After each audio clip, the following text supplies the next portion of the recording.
ഉൽപ്പത്തി പുസ്തകം 50-ാം അധ്യായം. അപ്പോൾ യോസഫ് തന്റെ അപ്പന്റെ മുഖത്തു വീണ് കരഞ്ഞ് അവനെ ചുംബിച്ചു. പിന്നെ തന്റെ അപ്പന് സുഗന്ധവർഗ്ഗമിടുവാൻ യോസഫ് തന്റെ ദാസന്മാരായ വൈദ്യന്മാരോട് കൽപ്പിച്ചു.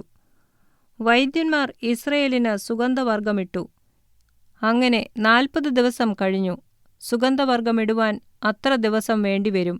മിസ്രയീമ്യർ അവനെക്കുറിച്ച് 70 ദിവസം വിലാപം കഴിച്ചു. അവനായുള്ള വിലാപകാലം കഴിഞ്ഞപ്പോൾ യോസഫ് ഫറവോന്റെ ഗൃഹക്കാരോട് സംസാരിച്ചു.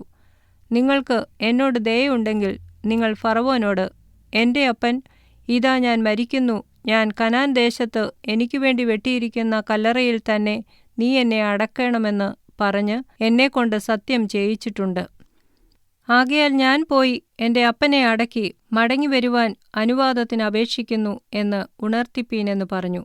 നിന്റെ അപ്പൻ നിന്നെക്കൊണ്ട് സത്യം ചെയ്യിച്ചതുപോലെ നീ പോയി അവനെ അടക്കുക എന്ന് ഫറവോൻ കൽപ്പിച്ചു. അങ്ങനെ യോസഫ് അപ്പനെ അടക്കുവാൻ പോയി. ഫറവോന്റെ ഭൃത്യന്മാരും കോവിലധികാരികളും മിസ്രയീം ദേശത്തിലെ പ്രമാണികളും യോസഫിന്റെ കുടുംബമൊക്കെയും അവന്റെ സഹോദരന്മാരും പിതൃഭവനവും അവനോട് കൂടെ പോയി. തങ്ങളുടെ കുഞ്ഞുകുട്ടികളെയും ആടുമാടുകളെയും മാത്രം അവർ ഗോശെൻ ദേശത്ത് വിട്ടേച്ചുപോയി. രഥങ്ങളും കുതിരയാളുകളും അവനോടുകൂടെ പോയി. അത് എത്രയും വലിയ കൂട്ടമായിരുന്നു. അവർ യോർദാൻ അക്കരെയുള്ള ഗോരൻ ആദാദിലെത്തിയപ്പോൾ അവിടെ വെച്ച് എത്രയും ഗൗരവമായ പ്രലാപം കഴിച്ചു. ഇങ്ങനെ അവൻ 7 ദിവസം തന്റെ അപ്പനെക്കുറിച്ച് വിലാപം കഴിച്ചു. ദേശനിവാസികളായ കനാന്യർ ഹോരൻ ആദാദിലെ വിലാപം കണ്ടിട്ട്, ഇത് മിസ്രയീമ്യരുടെ മഹാവിലാപം എന്നു പറഞ്ഞു. അതുകൊണ്ട് ആ സ്ഥലത്തിന് ആബേൽ മിസ്രയീം എന്ന പേരായി. അത് യോർദാൻ അക്കരെയാകുന്നു. അവൻ കൽപ്പിച്ചിരുന്നതുപോലെ പുത്രന്മാർ അവന് ചെയ്തു. അവന്റെ പുത്രന്മാർ അവനെ കനാൻ ദേശത്തേക്ക് കൊണ്ടുപോയി. മമ്രയ്ക്ക് സമീപം അബ്രഹാം ഹിത്യനായ എഫ്രോനോട് നിലത്തോടുകൂടെ ശ്മശാനഭൂമിയായി ജന്മം വാങ്ങിയ മക്പേല എന്ന നിലത്തിലെ ഗുഹയിൽ അവനെ അടക്കം ചെയ്തു. യോസഫ് അപ്പനെ അടക്കിയ ശേഷം അവനും സഹോദരന്മാരും അവന്റെ അപ്പനെ അടക്കുവാൻ കൂടെ പോയിരുന്ന എല്ലാവരും മിസ്രയീമിലേക്ക് മടങ്ങിപ്പോന്നു. അപ്പൻ മരിച്ചുപോയി എന്ന് യോസഫിന്റെ സഹോദരന്മാർ കണ്ടിട്ട്, പക്ഷേ യോസഫ് നമ്മെ ദ്വേഷിച്ച് നാം അവനോട് ചെയ്ത സകല ദോഷത്തിനും നമ്മോട് പ്രതികാരം ചെയ്യുമെന്ന് പറഞ്ഞു. അവർ യോസഫിന്റെ അടുക്കൽ ആളയച്ചു. അപ്പൻ മരിക്കും മുമ്പേ നിന്റെ സഹോദരന്മാർ നിന്നോട് ദോഷം ചെയ്തു. അവർ ചെയ്ത അതിക്രമവും പാപവും നീ ക്ഷമിക്കണം എന്ന് യോസഫിനോട് പറവീൻ എന്ന് കൽപ്പിച്ചിരിക്കുന്നു. ആകയാൽ അപ്പന്റെ ദൈവത്തിന്റെ ദാസന്മാരുടെ ദ്രോഹം ക്ഷമിക്കണമേ എന്ന് പറയിച്ചു.